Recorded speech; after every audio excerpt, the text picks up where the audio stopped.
Hello. I'm reminded of something. Before you go to bed, I want to tell you something. Well, then, make it snappy. This is the first time in Doctor Who's history that it wasn't on a Saturday.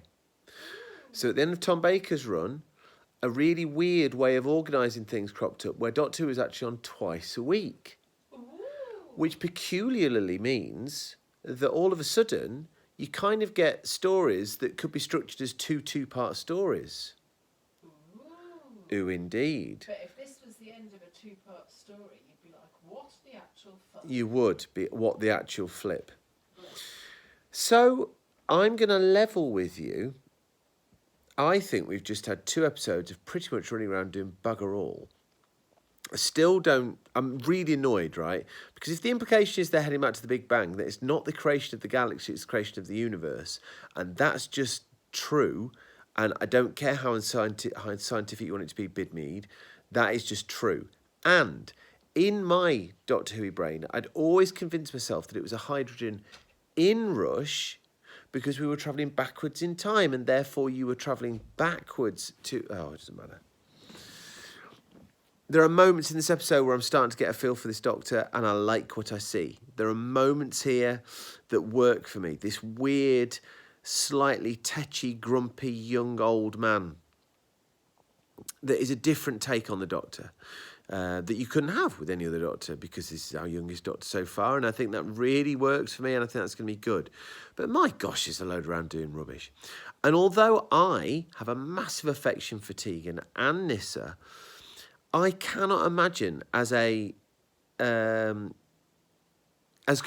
hold on, rephrase that.